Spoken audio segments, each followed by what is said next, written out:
Hi, നമ്മുടെ ഒരു പുതിയ വീഡിയോയിലോട്ട് ഏവർക്കും സ്വാഗതം. അപ്പോൾ ഞാൻ ഇന്ന് പറയാൻ പോകുന്നത് ഒരു കഥയല്ല, ഒരു യാഥാർത്ഥ്യമാണ്. ആമസോൺ വനത്തിനുള്ളിൽ വിമാനം തകർന്ന് അകപ്പെട്ടു പോയ ജൂലിയൻ കോപ്കയുടെ കഥയാണ് ഞാൻ നിങ്ങൾക്കായിട്ട് ഇന്ന് പറയാൻ പോകുന്നത്. അപ്പോൾ നിങ്ങൾ ക്ഷമയോടുകൂടി ഈ കഥ കേൾക്കുക. തീർച്ചയായിട്ടും വളരെ ഇൻട്രസ്റ്റിംഗ് ആയിട്ടുള്ള ഒരു കഥ തന്നെയാണ്, യാഥാർത്ഥ്യമാണ്.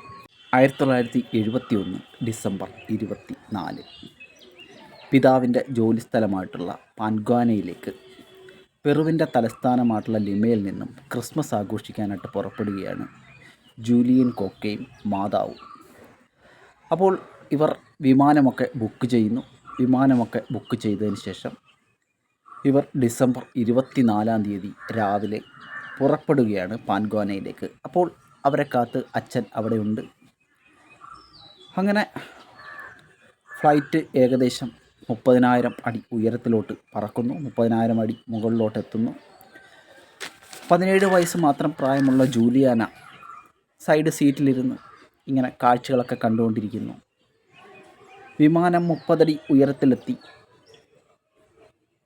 ആമസോൺ കാടുകൾക്ക് മുകളിലായി. നിങ്ങളെല്ലാവരും കേട്ടിട്ടുണ്ടാവും ആമസോൺ കാടുകൾ. വളരെയേറെ സാന്ദ്രതയിൽ വളരെയേറെ കിലോമീറ്ററുകൾ വ്യാപിച്ചു കിടക്കുന്ന കൊടും കാടാണ് ആമസോൺ എന്ന് പറയുന്നത്. 6 രാജ്യങ്ങളിലായിട്ട് വ്യാപിച്ചു കിടക്കുന്ന ഒരു കാടാണ് ആമസോൺ എന്ന് പറയുന്നത്. വളരെയേറെ വിഷജീവികളുള്ള ഒരു കാടാണ് ആമസോൺ എന്ന് പറയുന്നത്. അനാക്കോണ്ടയും ജാഗ്വാറുകളും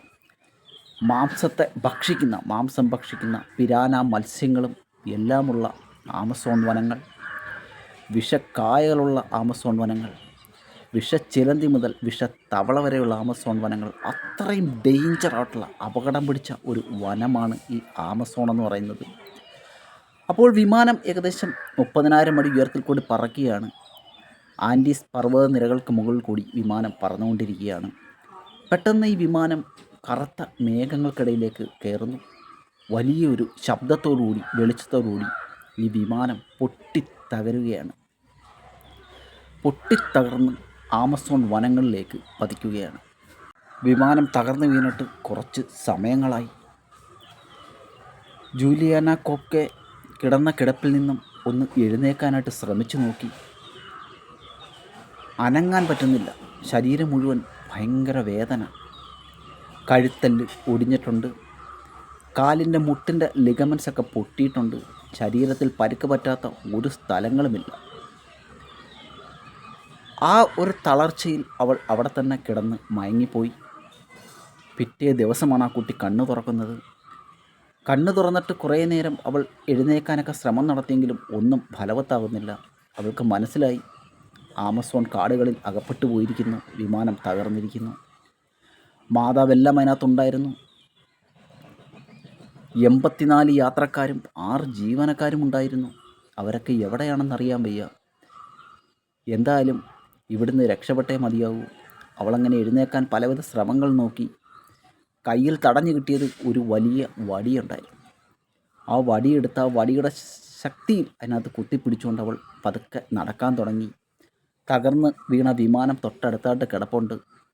അടുത്ത് മൃതശരീരങ്ങളെല്ലാം കിടപ്പുണ്ട്. കുറേയേറെ മൃതശരീരങ്ങൾ അവിടെ ഇവിടെയായിട്ട് ഛിന്ന ഭിന്നമായിട്ട് കിടക്കുകയാണ്. അവളെല്ലായിടക്കേയും അവളുടെ മാതാവിനെ അന്വേഷിച്ചു. എങ്ങും കാണാനില്ല. അങ്ങനെ അവൾ പതുക്കെ നടന്ന് അവൾ അന്വേഷിച്ചപ്പോൾ അവൾ കണ്ടത് ഒരു കേക്കിൻ്റെ കഷ്ണവും കുറേ ബിസ്ക്കറ്റുകളുമാണ്. നല്ല വിശപ്പുണ്ട്. എന്തായാലും ആ കേക്കും ബിസ്ക്കറ്റും എല്ലാം എടുത്ത് അവൾ കൈകളിൽ വെച്ചു. ഇവിടുന്ന് രക്ഷപ്പെട്ടേ മതിയാവൂ എന്നവൾ ഉറപ്പിച്ചു. അങ്ങനെ ആ പെൺകുട്ടി ആ ഒരു ഭീകര വനത്തിൽ നിന്നും രക്ഷപ്പെടുവാനുള്ള അതിജീവനം ആരംഭിക്കുകയാണ്.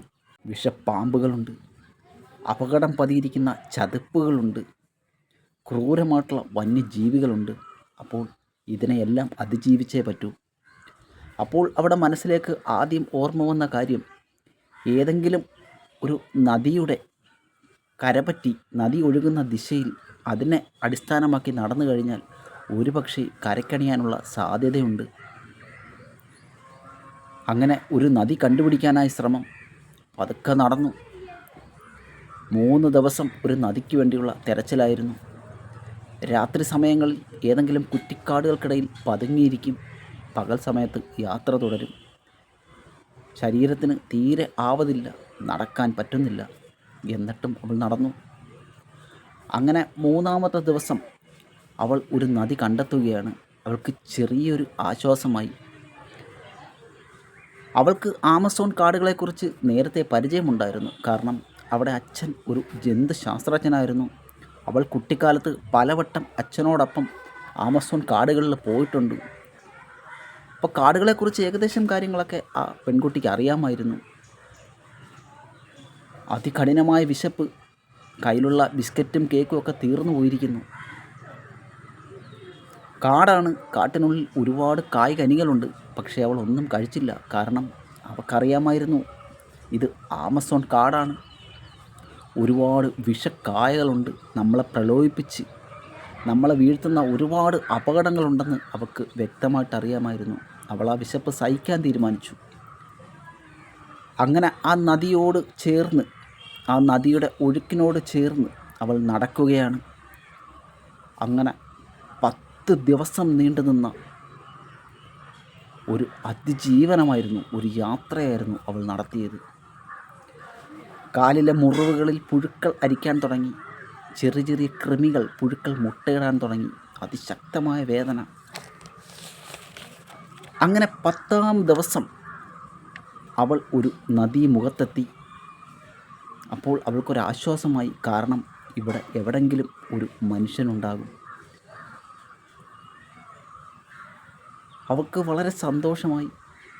അവൾ ആ നദീമുഖത്ത് നോക്കിയപ്പോൾ അവൾ കാണുന്ന കാഴ്ച, ഒരു ബോട്ട്, ഒരു ചെറിയ വള്ളം അവിടെ കെട്ടിയിട്ടിരിക്കുകയാണ്. അതിനോട് ചേർന്ന് കരയിലായിട്ട് ഒരു ചെറിയ കുടിലും കാണുന്നുണ്ട്. വളരെ സന്തോഷമായി. ഞാൻ ഇത്രയും ദിവസങ്ങൾക്ക് ശേഷം ഞാൻ ഒരു മനുഷ്യനെ കാണാൻ പോകുന്നു, ഞാൻ രക്ഷപ്പെടാൻ പോകുന്നു. അവൾ എഴഞ്ഞെഴഞ്ഞെഴഞ്ഞ്, നടക്കാൻ പറ്റുന്നില്ല, നടക്കാൻ വയ്യ, അതിനുള്ള ശക്തിയെല്ലാം ക്ഷയിച്ചിട്ടുണ്ട്.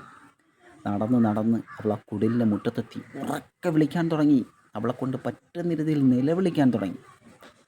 ആരും കേൾക്കുന്നില്ല. അവൾക്ക് മനസ്സിലായി അവിടെ ആരുമില്ല എന്നുള്ളത്. നിരാശയായി. അപ്പോൾ അവിടെ എല്ലാം അവളെ ഇഴഞ്ഞ് പരതി നോക്കിയപ്പോൾ അവൾക്ക് കിട്ടിയത് കുറച്ച് മണ്ണെണ്ണയാണ്.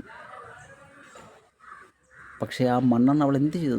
ആ മണ്ണെണ്ണ അവിടെ മുറിവുകളിൽ അവൾ ഒഴിച്ചു. ആ കീടങ്ങൾ, ആ പെറ്റ് പെരുകുന്ന ആ പുഴുക്കളെ നശിപ്പിക്കും എന്ന് അവൾക്കറിയാമായിരുന്നു. അവൾ ആ മണ്ണെണ്ണ ആ മുറിവുകളിലേക്ക് ഒഴിച്ചു. അതിശക്തമായ വേദന. ഈ മുറിവുകളിലോട്ട് ഈ മണ്ണെണ്ണ ഒഴിച്ചപ്പോൾ ആ പുഴുക്കൾ കരിഞ്ഞു പോകാൻ തുടങ്ങി. ആ വേദനയിൽ അവൾ അവിടെ തന്നെ തളർന്നു വീണു, മയങ്ങിപ്പോയി. പിന്നെ അവൾ ഉണരുന്നത് മനുഷ്യൻ്റെ ശബ്ദം കേട്ടിട്ടാണ്. അവൾ പെട്ടെന്ന് കണ്ണു തുറന്നു. അവിടെ ചുറ്റും മനുഷ്യരുണ്ട്.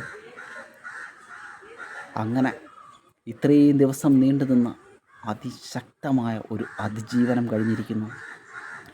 ഇതിനിടയ്ക്ക് അവൾ യാത്ര ചെയ്യുന്ന വഴിയെല്ലാം തന്നെ അവളെ തിരക്കിയിട്ട് രക്ഷാപ്രവർത്തകർ, ആരെങ്കിലും ജീവനോടുണ്ടോ എന്നറിയാൻ വേണ്ടിയിട്ട് രക്ഷാപ്രവർത്തകർ ആ കാടിൻ്റെ മുകളിൽ കൂടി ഹെലികോപ്റ്ററിൽ പോകുന്നതൊക്കെ അവൾ കാണുന്നുണ്ടായിരുന്നു. പക്ഷേ അവർക്ക് ഒരിക്കലും ഇവളെ കാണാൻ പറ്റിയില്ല. കാരണം സൂര്യപ്രകാശം പോലും അടിക്കാത്ത കാടാണ് ആമസോൺ. എന്തായാലും ആ അതിജീവനം നടന്നിരിക്കുന്നു. അവളെ രക്ഷപ്പെടുത്തി പുറം ലോകത്തെത്തിച്ച അവൾ പിന്നീട് പഠനങ്ങൾ നടത്തി.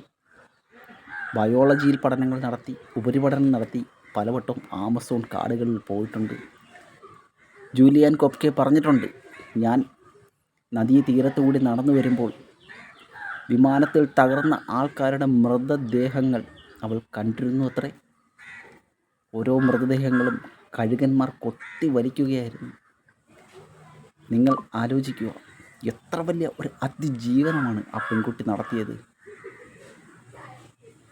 വളരെ അത്ഭുതകരമായ ഒരു കഥയാണിത്, ഒരു അതിജീവനത്തിൻ്റെ കഥ, ജൂലിയാന കൊപ്കെ.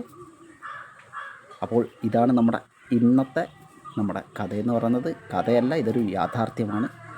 നിങ്ങൾക്ക് വേണമെങ്കിൽ സെർച്ച് ചെയ്ത് നോക്കാവുന്നതാണ്.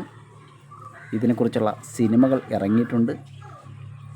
അപ്പോൾ അടുത്ത ഒരു സ്റ്റോറിയായിട്ട് കാണുന്നവരെ ബൈ ബൈ.